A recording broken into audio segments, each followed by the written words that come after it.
Hello everyone. Coursera UPSC में आप सभी का स्वागत है। UPSC civil service test series में यह हमारा सेट नंबर 43 है। पीडीएफ के लिए आपको करना क्या है, टेलीग्राम पे जाकर सर्च कीजिए कोर्सेरा यूपीएससी और ज्वाइन कर लीजिए। वहाँ आपको पीडीएफ प्रोवाइड कर दिया जाएगा या नीचे डिस्क्रिप्शन लिंक में भी लिंक दिया हुआ है, वहाँ से भी ज्वाइन कर सकते हैं।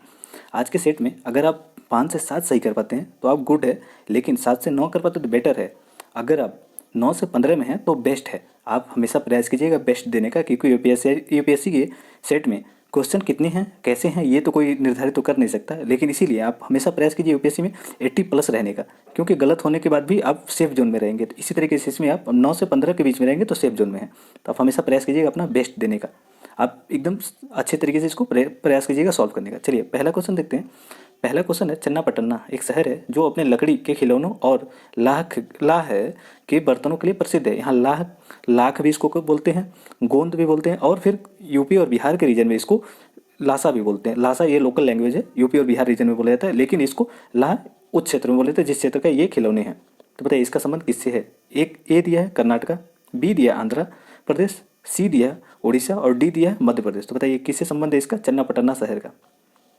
उम्मीद है सभी लोगों ने आंसर लगा लिया होगा। जिन लोगों ने लगाया था ए कर्नाटका, उनका बिल्कुल सही है, कर्नाटका से संबंधित है। अभी इसको जीआई टैग दिया गया है और इसीलिए न्यूज में भी है।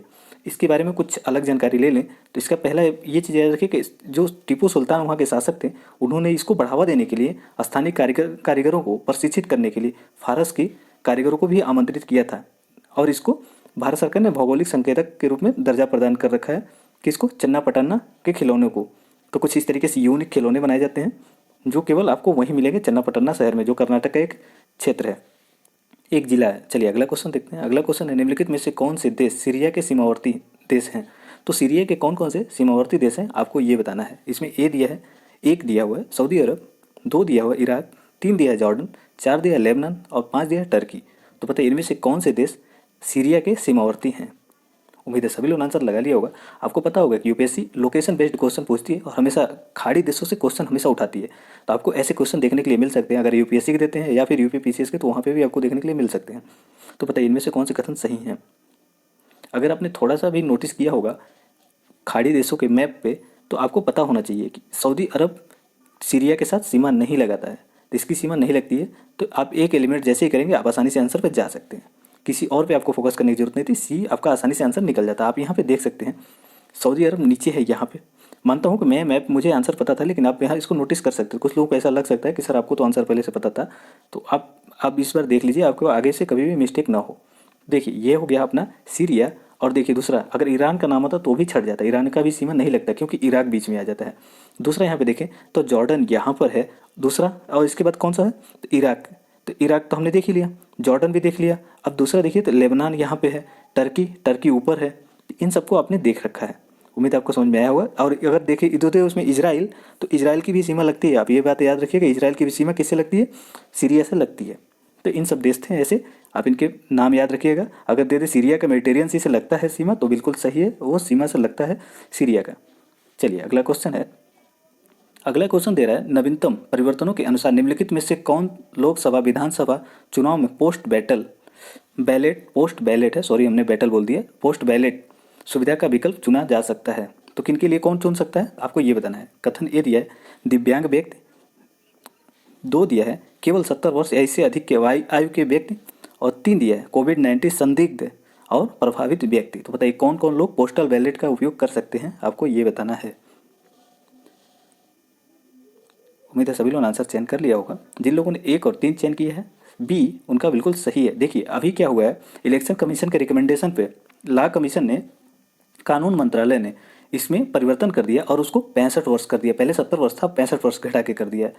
तो ये आपने समझ रखा, क्योंकि 2 ऐसे में गलत हो गया। अब तीसरा चीज़ देखें यहाँ पे, तो पोस्टल के दौरान ये जो पोस्टल बैलेट है इसका उपयोग कौन कौन लोग कर सकते हैं, दिव्यांगजन कर सकते हैं, और जिनकी उम्र 65 वर्ष से ज़्यादा है वो लोग भी कर सकते हैं। ये 2 कंडीशन हो गया। तीसरा, निर्वाचन आयोग ने सुझाव दिया था कि जो लोग कोविड-19 संदिग्ध हैं या प्रभावित हैं उनको भी अनुमति दिया जाए, तो दे दिया गया है। 3 लोगों को दिया गया, तो 3 लोगों का नाम याद रखिएगा। पहला, अगर कोई दिव्यांग व्यक्ति है तो उसको दिया गया, अगर कोई व्यक्ति 65 वर्ष से अधिक है तो उसको भी दिया गया, अगर किसी को कोविड-19 हो गया है या फिर संदिग्ध है किसको हुआ हो सकता है तो वो भी इसका उपयोग कर सकता है। इन तीनों लोगों का नाम याद रखिएगा, पोस्टल बैलेट।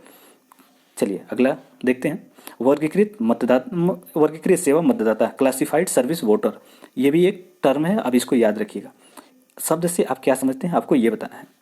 ए दिया है, सेवा मतदाताओं से आशय ऐसे व्यक्ति से है जो वोट न देने का निर्णय करता है और उसे वर्गीकृत सेवा मतदाता कहा जाता है। कथन बी दिया है, सेवा मतदाता से आशय ऐसे व्यक्ति से है जो पोस्टल बैलेट के माध्यम से मतदान करता है, उसे वर्गीकृत सेवा मतदाता कहा जाता है। सी दिया है, सेवा मतदाता से आशय ऐसे व्यक्ति से है जो प्रॉक्सी के माध्यम से मतदान करने का निर्णय करता है, उसे वर्गीकृत सेवा मतदाता कहा जाता है। डी दिया है, एक मतदाता जो चुनाव मतगणना के दिन वोट करता है। तो बताइए इनमें से क्लासिफाइड सर्विस वोटर शब्द से कौन सा परफेक्ट आंसर निकलता है। उम्मीद है सभी लोग आंसर लगा लिया होगा। इसमें ज़्यादातर लोग कंफ्यूज होंगे, लेकिन मैं आपको बता दूं, जैसे कि कुछ लोग सेना के जवान होते हैं, उनको ये सर्विस प्रोवाइड की जाती है। जैसे कि वो लोग दूर हैं और उनको वोट देने का अधिकार किस तरीके से, तो दो तरीके से अपना सकते हैं। पहला वो वैलेट के माध्यम से, पोस्टल वैलेट के माध्यम से, दूसरा क्लासिफाइड सर्विस के माध्यम से। मतलब इससे प्रॉक्सी अपने बीवी या फिर बच्चों या फिर किसी अन्य फैमिली मेम्बर को इसके उद्देश्य से अपने स्थान पर उनको नामित कर सकते हैं, वो उनका वोट देंगे। इस तरीके से भी कर सकते हैं। चलिए इसके बारे में थोड़ा सा और डिटेल देख लेते हैं। इसके बारे में थोड़ा सा डिटेल, सी जिन लोगों ने लगाया था उनका बिल्कुल करेक्ट आंसर सी, उसमें सही आंसर था। जैसे कि मान लीजिए सशस्त्र बल में आप सेना में हैं और आपको सेना अधिनियम 1950 के प्रावधानों के तहत आपके ऊपर लागू है, तो आप ऐसे में क्या करेंगे, आपके पास दो विकल्प रहेंगे वोट देने का। पहला, पोस्टल बैलेट के माध्यम से आप अपने जो भी वोट हैं उसको पोस्ट के माध्यम से भेज देंगे। दूसरा है प्रॉक्सी मतदाता के आधार पे। प्रॉक्सी मतदाता का मतलब ये होता है कि आप अपने फैमिली मेंबर में किसी को भी चयन कर लेंगे कि वो आपके स्थान पे वोट देंगे, मतलब इसके माध्यम से आपके स्थान पे वो देंगे वोट। तो जो लोग इसका चयन करते हैं उनको कहते हैं क्लासिफाइड सर्विस वोटर। किसका? प्रॉक्सी मतदाता के रूप में जो लोग चयन करते हैं उनको कहते हैं क्लासिफाइड सर्विस वोटर। तो आप इस चीज़ को याद रखिए, क्लासिफाइड सर्विस वोटर का मतलब क्या होता है कि जो लोग प्रॉक्सी मतदाता का उपयोग करते हैं उनको कहते हैं क्लासिफाइड सर्विस वोटर। चलिए अगला क्वेश्चन है, भारत में निम्न में से किसे विदेशज वन्य जीव प्रजाति एक्जोटिक वाइल्ड लाइफ स्पेसीज माना जाता है। एक दिया है, वन्य जीवों तथा वनस्पतियों के अंतर्राष्ट्रीय व्यापार पर अभिसमय साइट्स के परिशिष्ट 1, 2 और 3 के अंतर्गत नामित पशु। दो दिया हुआ है, वन्य जीव संरक्षण अधिनियम 1972 की अनुसूची में शामिल प्रजातियां। तो बताइए एक्जोटिक वाइल्ड लाइफ स्पीसीज किसे माना जाता है? विदेशज वन्य जीव प्रजाति। उम्मीद है सभी लोगों ने आंसर लगा लिया होगा। जिन लोगों ने लगाया इसमें केवल एक सही है, तो उनका बिल्कुल करेक्ट है। वन्य जीव संरक्षण अधिनियम 1972 के अंतर्गत जिनको शामिल किया गया है वो लोग इसमें नहीं माने जाते हैं। किसके अंतर्गत? विदेशज वन्य जीव प्रजाति के अंतर्गत। इसको अलग किया गया, इसको हटा दिया गया, इसमें सम्मिलित नहीं है। बाकी ये देखें साइट्स के परिशिष्ट सूची 1, 2 और 3, तो ये बिल्कुल सम्मिलित हैं, तो एक इसका सही आंसर था।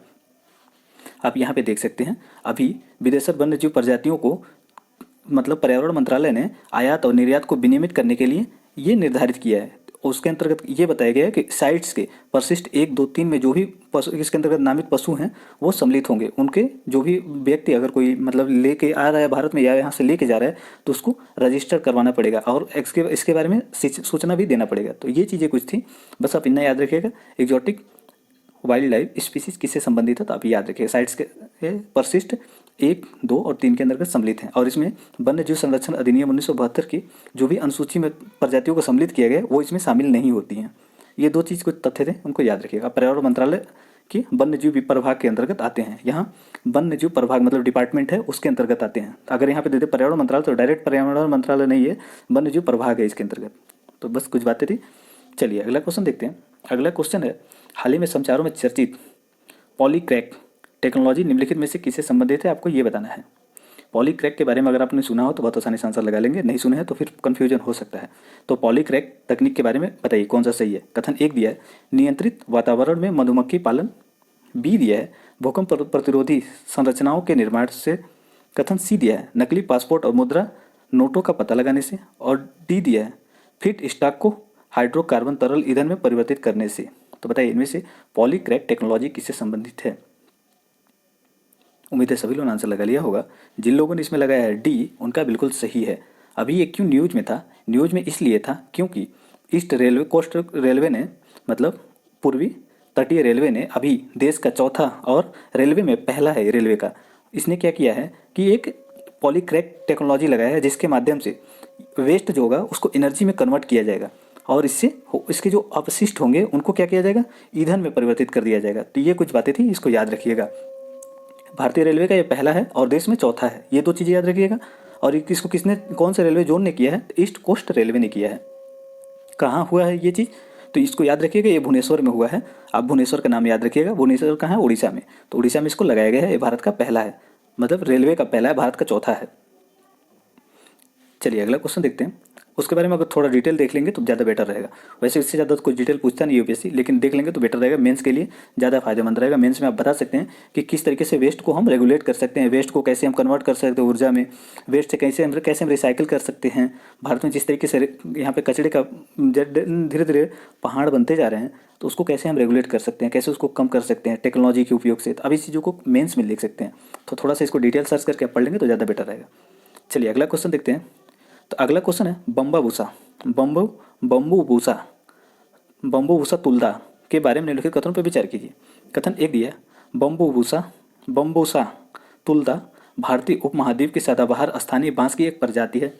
कथन दो दिया है, इसका उपयोग भारत में कागज, लुगदी उद्योग और अगरबत्ती बनाने के लिए किया जाता है। कथन तीन दिया है, भारत सरकार ने वर्ष 2018 में भारतीय वन अधिनियम 1927 में संशोधन करते हुए गैर वन क्षेत्रों में उगाए जाने वाले बांस वृक्ष की परिभाषा के दायरे में शामिल कर लिया गया है। तो बताइए इनमें से कौन सा कथन सही है। उम्मीद है सभी लोग आंसर लगा लिया होगा। अगर तो आपने थोड़ा भी सुना होगा बम्बाबूसा के बारे में और बम्बाबूसा तुल्डा के बारे में, या फिर इस अधिनियम के बारे में, भारतीय वन अधिनियम 1927 में संशोधन करते हुए सरकार ने 2018 में क्या किया था, तो आप आसानी से आंसर लगा लेंगे। क्योंकि जैसे आप लोगों को पता होगा कि इसमें शामिल नहीं किया गया था, शामिल था पहले हटा दिया गया है इसको 2018 में, तो आप आसानी से इसमें आंसर चयन कर लेंगे। आपका 3 करते ही आंसर मिल जाएगा बी। जिन लोगों ने बी लगाया था बिल्कुल सही है। देखिए अभी ये क्यों फिर दोबारा न्यूज़ में था, तो अभी khadi and village industry commission ने क्या किया है कि इसको मतलब वृक्षारोपण का प्रस्ताव रखा है। और इस लकड़ी का उपयोग क्या किया जाता है, ये बांस है, याद रखिएगा बम्बाबूसा जो है ये बांस है। तो बम्बाबूसा तुलदा एक बांस है जो महाराष्ट्र में क्या किया जाएगा, इसको लगाया जा रहा है। इसका उपयोग अगरबत्ती में बनाने में इस्तेमाल किया जाता है। अगरबत्ती वही अगरबत्ती जो मंदिरों में जलाई जाती है या फिर घरों में भी जलाई जाती है। तो स्थानीय अगरबत्ती उद्योगों को समर्थन प्रदान करने के लिए और प्रशिक्षण केंद्रों को नियमित आय सृजन करने के लिए ये चीज़ किया जा रहा है। तो आप याद रखिए KVIC इसका वृक्षारोपण का प्रस्ताव रख रहा है और खुद भी इसका प्रोड्यूस करेगा। और KVIC को हमने पिछले क्वेश्चन में प्रैक्टिस कर रखा है, तो यहाँ पे इसके बारे में ज़्यादा डिस्कस करना उचित नहीं है। चलिए इसके बारे में थोड़ा सा और डिटेल देख लेना। तो भारतीय वन अधिनियम 1927 में संशोधन करते हुए गैर वन, मतलब जो भी यहाँ पे वन है तो इसके बाहर कहीं उत्पादन किया जा रहा है तो इसको पेड़ नहीं माना जाएगा, मतलब इसको बांस को वृक्ष की परिभाषा से बाहर कर दिया गया है। अब कोई अगर व्यक्ति बाहर उत्पादन करता है इसका तो वो उसको परमिट की आवश्यकता नहीं होगी। पहले परमिट की आवश्यकता जरूरत पड़ती थी लेकिन अब नहीं होगी। और इसका बड़े पैमाने पर उपयोग किया जाता है कागज़ की लुगदी में बनाने में, कागज़ में, लुगदी उद्योग में, बड़े इन सब में बहुत बड़े स्तर पर उपयोग किया जाता है। और भारतीय उपमहाद्वीप में ये कहाँ से आया था, तो इंडो चाइना क्षेत्र से, तिब्बत से और यंगून से कि ये स्थानीय पौधे हैं, वहाँ से भारत में इंट्रोड्यूस हुआ था। उम्मीद है आपको समझ में आया होगा। चलिए अगला क्वेश्चन देखते हैं। अगला क्वेश्चन है, भारत में निर्धन लोगों की संख्या के बारे में निम्नलिखित में से किस अधिकारी समिति द्वारा आकलन किया गया था, आपको ये बताना है। हमारे वहाँ पॉवर्टी का जो भी मूल्यांकन करने के लिए समिति गठित की गई थी, इनमें से कौन कौन सी समितियाँ थी आपको ये बताना है। कथन एक दिया है वाई के अलंग समिति, 2 दिया है DT लकड़वाला समिति, 3 दिया है सुरेश तेंदुलकर समिति और 4 दिया है C रंगराजन समिति। तो बताइए इनमें से कौन सी समिति सही है। आपको ये डेट के हिसाब से भी पूछा जा सकता है कि इसको नए से पुराने के हिसाब से अरेंज कीजिए, कौन कब आई थी समिति। तो इधर डेट भी दे सकता है लेकिन यहाँ पे डेट नहीं दिया हुआ है।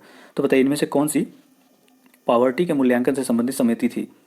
उम्मीद है सभी लोगों ने आंसर लगा दिया होगा। जिन लोगों ने डी लगाया था बिल्कुल सही है। इसको थोड़ा सा बारीकी से देख लीजिएगा, यहाँ पे हमने सीक्वेंस से लगा रखा है। तो सबसे पहले कौन सी समिति आई थी आपको ये देखने की जरूरत है। तो देखिए सबसे पहले समिति आई थी वर्किंग ग्रुप ऑफ 1962। ये सबसे यूनिक समिति थी क्योंकि इसके पूछे जाने की संभावना इसलिए रहती है क्योंकि इसने माना था अगर कोई व्यक्ति रूरल क्षेत्र में 100 रुपया खर्चा करता है और यहाँ पे देखें रूरल क्षेत्र में 100 रुपया और ग्रामीण और शहरी क्षेत्र में 125 रुपया, तो उसको गरीब नहीं माना जाएगा। इसमें क्या किया गया था, 2 यूनिक चीज़ें याद रखिए कि हेल्थ और एजुकेशन को सम्मिलित नहीं किया गया था। कोई व्यक्ति अगर हेल्थ पर खर्चा करता है तो उसको सम्मिलित नहीं किया जाएगा, और कोई व्यक्ति शिक्षा पर खर्चा करता है तो भी इसको सम्मिलित नहीं किया, क्योंकि ये राज्य का विषय है और राज्य इस पर खर्चा करता है, ऐसा मान के समिति दी थी निर्णय। फिलहाल आप इसके बस नाम याद रखिएगा कि इसको द वर्किंग ग्रुप जो था 1962 में आया था, और दूसरा जो 1971 में जो समिति आई थी BN दंतेकर और N रथ, ये समिति कब आई थी 1971 में। उसके जस्ट कितने साल बाद, तो ये 9 साल बाद आई थी समिति। 9 नहीं होगा, 10 साल बाद आई थी, 10 नहीं 9 होगा, 9 साल बाद आई थी। और अगला देखें वाई के अलंग समिति तो 1979 में आई थी, और तीसरा देखें DT लकड़वाला समिति तो 1993 में आई थी, और 2009 में सुरेश तेंदुलकर और C रंगराजन 2014 में। आप इस तरीके से याद रखेंगे तो बढ़िया रहेगा। चलिए अगला क्वेश्चन देखते हैं।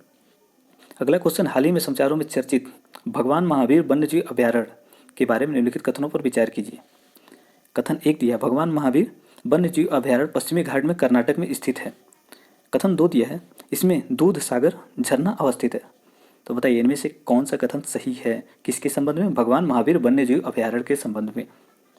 उम्मीद है सभी लोगों ने आंसर लगा लिया होगा। और जिन लोगों ने मतलब यहाँ दूध सागर के बारे में पता है या फिर इसको भगवान महावीर वन्यजीव अभयारण्य के बारे में, दोनों में से किसी एक के बारे में पता है तो आप आसानी से आंसर लगा सकते हैं। उम्मीद है सभी लोगों ने इसमें बी लगाया होगा। जिन लोगों ने बी लगाया था उनका करेक्ट है। ये कर्नाटक में न स्थित के गोवा में स्थित है। और ये न्यूज में क्यों था? तो देखिए गोवा में अभी 4 लेन के एक रोड मतलब राज्य मार्ग बनाया जा रहा है और यहाँ पे लाइन इन और लाइन आउट एक ट्रांसमिशन लाइन बिछाया जा रहा है, जिसकी वजह से गोवा के भगवान महावीर वन्यजीव अभयारण्य और मोलेलम राष्ट्रीय उद्यान, ये दोनों के जो पर्यावरण है इसको मतलब यहाँ पे क्षरण और इसके प्रभावित होने की संभावना है, इसीलिए ये कंट्रोवर्सी का विषय था। दूसरा चीज़ देखें, कदम्बा साम्राज्य जो था, कदम्ब साम्राज्य, इससे जुड़े कुछ यहाँ महत्वपूर्ण मंदिर भी हैं और यहाँ पे दूध सागर जलप्रपात भी है। तांबड़ी जलप्रपात, थोड़े से नाम इसके जटिल हैं, तांबड़ी जलप्रपात भी यहाँ मौजूद है। यहाँ पे एक जनजाति रहती है धनगर नामक एक जनजाति रहती है जो कि खानाबदोश जिंदगी जीती है और भैंसों को चराती है, तो इसको भी जीवन पे प्रभाव हो सकता है इसकी वजह से। तो ये कुछ बातें थी, आप याद रखिएगा। अगर धनगर पूछ ले, धनगर खानाबदोश जनजाति कहाँ की है तो आप याद रखिएगा गोवा की है। दूसरा चीज़ पूछ ले, तांबड़ी जलप्रपात कहाँ पे है तो ये भी आप याद रखिएगा गोवा में ही है। दूध सागर जलप्रपात कहाँ पे है तो ये भी याद रखिएगा गोवा में ही है। कादम्ब साम्राज्य कहाँ का था तो ये भी याद रखिएगा गोवा का था। तो ये कुछ बातें थी, फैक्ट थे, अब इनको याद रखेंगे तो बड़े बढ़िया रहेगा, क्योंकि यूपीएससी ऐसे फैक्ट पूछती है और कन्फ्यूज हो जाते हैं हम लोग। चलिए अगला क्वेश्चन है, अंतर्राष्ट्रीय न्यायालय इंटरनेशनल कोर्ट ऑफ जस्टिस के बारे में निम्नलिखित कथनों पर विचार कीजिए। तो बताइए आईसीजे के बारे में कौन सा सही है। कथन 1 दिया है, अंतर्राष्ट्रीय न्यायालय संयुक्त राष्ट्र का एक प्रमुख न्यायिक निकाय है। कथन 2 दिया है, अंतर्राष्ट्रीय न्यायालय में संयुक्त राष्ट्र महासभा और सुरक्षा परिषद द्वारा 5 वर्ष की अवधि के लिए 15 न्यायाधीश होते हैं 5 वर्ष के लिए। कथन 3 दिया है, न्यायाधीश पुनर्नियुक्ति के पात्र नहीं होते हैं। तो बताइए इनमें से कौन सा कथन सही है आईसीजे के संबंध में। उम्मीद है सभी लोगों ने आंसर लगा लिया होगा। जिन लोगों ने इसमें बी लगाया मतलब केवल एक सही है, वो बिल्कुल सही काम किए हैं। अगर यहाँ देखें तो 5 वर्ष की अवधि की जगह 9 वर्ष के लिए होता है, ये चीज़ गलत हो गया। अगर यहाँ 15 न्यायाधीश होते हैं, चुने जाते हैं तो 15 न्यायाधीश चुने जाते हैं, लेकिन 9 वर्ष के लिए चुने जाते हैं। तो यहाँ अगर दे दिया होता 9 तो सही हो जाता, इसलिए गलत हो गया। और न्यायाधीश पुनर्नियुक्ति के पात्र नहीं होते हैं तो ये गलत है, पुनर्नियुक्ति के पात्र होते हैं। आप यहाँ कुछ फैक्ट देख सकते हैं। अंतर्राष्ट्रीय जो है आईसीजे, ये संयुक्त राष्ट्र का एक प्रमुख निकाय है और ये इसने किसका स्थान लिया था? Permanent court of international justice का स्थान लिया था। कब लिया था? 1946 में स्थापित किया गया था आईसीजे को। ये कुछ फैक्ट थे। और दूसरा चीज़ देखें यहाँ पे, तो इसमें कुल 15 न्यायाधीश होते हैं और इसको संयुक्त राष्ट्र महासभा और सुरक्षा परिषद, तो आपको याद होगा सुरक्षा परिषद और संयुक्त राष्ट्र महासभा, ये दोनों मिल करके 9 वर्ष के लिए चुनते हैं और अलग अलग मतदान करते हैं, ये भी याद रखिएगा। और दोनों में आपको बहुमत होना चाहिए, तभी आप चयनित हो पाएंगे, अन्यथा नहीं हो पाएंगे। किसी को इनके दोनों के निर्णय जो बहुमतपूर्ण होते हैं, जो प्राप्त करते हैं, उन्हीं को इसमें चयन किया जाता है। और ये कितने वर्ष के लिए होते हैं? तो ये 9 वर्ष के लिए होते हैं, जिनमें से प्रत्येक 3 वर्ष में 1/3 जो होते हैं, मतलब यहाँ से 5 मेंबर 3 वर्ष के लिए हटते हैं फिर नियुक्त होते हैं। तो आप लोगों को पता है 15 हैं तो 3-3 वर्ष पे हटते जाते हैं। हर साल 5-5 लोगों को नियुक्ति होती है और ये कितने पुनर्नियुक्ति के पात्र होते हैं। ये कुछ बातें थी, उम्मीद आपको समझ में आया होगा। चलिए अगला क्वेश्चन देखते हैं। कितने सालों को नियुक्त होते हैं? 9 साल के लिए होते हैं, तभी तो 3-3 साल पे गैप पे रिप्लेस होते रहते हैं, जैसे कि हमारे वहाँ राज्यसभा में होता है। चलिए अगला क्वेश्चन देखते हैं। अगला क्वेश्चन है, लोकटक झील के बारे में निम्नलिखित कथनों पर विचार कीजिए। कथन 1 दिया है, लोकटक झील भारत की सबसे बड़ी ताजे पानी की झील है। इसमें तैरने वाले फफूंदी के लिए प्रसिद्ध है। जो लोकटक झील है इसमें तैरने वाले फफूंदी के लिए प्रसिद्ध है। कथन 2 दिया है, इसमें स्थित केवला लामजाओ राष्ट्रीय उद्यान विश्व का एकमात्र तैरता हुआ राष्ट्रीय उद्यान है। कथन 3 दिया है, यह उद्यान लुप्तप्राय संगाई का अंतिम प्राकृतिक आवास है। तो बताइए इनमें से कौन सा कथन सही है। उम्मीद है सभी लोगों ने आंसर लगा लिया होगा। जिन लोगों को ये पता होगा कि ये भारत का नहीं उत्तर पूर्व का सबसे बड़ा ताजे पानी का झील है, तो वो आसानी से आंसर लगा लेंगे। उन्होंने पहले को कैंसिल किया होगा, ऐसे में आपको ए और बी और डी कैंसिल हो गया, आपका सही आंसर सी निकल गया होगा। तो जिन लोगों को बस ये पता होगा कि भारत का नहीं किसका प्रसिद्ध है, उत्तर पूर्व का सबसे बड़ा ताजे पानी का झील है, तो वो लोग आसानी से इसको सॉल्व कर लेंगे। उन लोगों ने कर लिया होगा। चलिए आपको इसके बारे में थोड़ा सा डिटेल देख लें। तो लोकटक झील उत्तर पूर्व की सबसे बड़ी ताजे पानी की झील है, जो कि अभी हमने देख लिया। ये फुमदी मतलब होता है वहाँ पे, उसके लिए प्रसिद्ध है, क्योंकि यहाँ पे तैरती रहती है। इतनी बड़ी झील मान लेते ऊपर तैरती रहती है और इस पर एक हिरन है जिसको हम कहते हैं संगाई हिरन, तो आप लोगों को पता होगा। तो ये इस पे तैरता है, मतलब चरता है तो फिर हिलता रहता है, तो उसको डांसिंग डियर भी कहते हैं इसको, संगाई हिरन। तो आप याद रखिएगा। दूसरा चीज़ देखें तो मणिपुर के मोइरांग, मोइरांग में स्थित है, तो मोइरांग का नाम याद रखिएगा। वैसे मोइरांग का नाम तो पूछेगा नहीं, बस फिलहाल आप याद रखिएगा। केवला लमजाओ राष्ट्रीय उद्यान विश्व का एकमात्र तैरता हुआ राष्ट्रीय उद्यान है, इसको याद रखिएगा। यहाँ संकटग्रस्त इंडेंजर्ड संगाई हिरन पाए जाते हैं, जो कि अपनी 3 उप प्रजातियों में से एक है। एल्ड डियर, एल्ड हियर हिरन जो है, एल्ड डियर, उनकी 3 प्रजातियों में से एक ये है संगाई डियर। और दूसरा चीज़ इसको देखें तो 23 मार्च 1990 में इसको रामसर कन्वेंशन के अंतर्गत सम्मिलित किया गया था, और 16 जून इसके मुश्किल से 3 महीने बाद ही इसको किस में सम्मिलित किया गया, 3 साल 3 महीने हो गए, 3 साल 3 महीने बाद इसको मॉन्ट्रेक्स में शामिल कर लिया गया था, मॉन्ट्रेक्स रिकॉर्ड में डाल दिया गया था, और अभी तक इसी में पड़ा हुआ है ये। मतलब ये क्यों डाला जाता है आप ये सोचिए। तो पारिस्थितिकी विशेषताओं में परिवर्तन हुआ हो या हो रहा हो या होने की संभावना हो, तो इसको मॉन्ट्रेक्स रिक्वायर्ड में डाल दिया जाता है। तो आप लोगों को पता होगा हमारे वहाँ रामसर साइट कितने हो गए हैं, 42। तो आपको ये चीज़ तो फैक्ट पता ही होगा, और रामसर कन्वेंशन के अंतर्गत ये मॉन्ट्रेक्स रिकॉर्ड को भी आपको पता होगा। अगर कोई जो भी रामसर साइट है, अगर उसकी विशेषताओं में परिवर्तन हो रहा हो या होने की संभावना हो, तो इसमें डाला जाता है। अगर वो मतलब प्रभाव खत्म हो जाते हैं तो इसको हटा भी दिया जाता है। चलिए अगला क्वेश्चन देखते हैं। अगला क्वेश्चन है, यहाँ पे दिया हुआ है समाचारों में चर्चित स्थल और देश। ये कौन से स्थल किस देश से संबंधित है, आपको ये बताना है। ओरोमिया का दिया है नाइजीरिया, और दूसरा दिया है बोगनविले पपुआ न्यू गिनी दिया है, और तीसरा दिया हुआ है जुबालैंड दिया है सऊदी अरब, चौथा दिया हुआ है अल कदारिफ दिया सूडान। तो बताइए इनमें से कौन सा किस देश से संबंधित है। उम्मीद है जिनको बहुत बारीक से ध्यान देते होंगे वो लोग तो सही कर लेंगे इसको, जो लोग नहीं देते हैं वो लोग नहीं कर पाएंगे, क्योंकि ज़्यादातर लोगों को यहाँ से बोगनविला का नाम तो पता होगा, लेकिन बोगनविला का देखें तो सभी में है। दूसरा चीज़ देखें ओरमिया, तो ये नाइजीरिया दिया हुआ है। जिन लोगों ने यहाँ पे लगाया सी उनका बिल्कुल करेक्ट है, यहाँ पे केवल 2 ही सही है। वो दोनों कौन से हैं, तो बोगनविला सही है यहाँ पे, और अल कदारिफ ये सूडान का है। सूडान का एक 18 राज्यों में से एक राज्य है ये अल कदारिफ हमने बोल दिया, अल कदारिफ है। अब देखिए ओरमानिया कैंपस है, ओरोमिया है इथोपिया का, ओरोमिया इथोपिया का एक क्षेत्र है।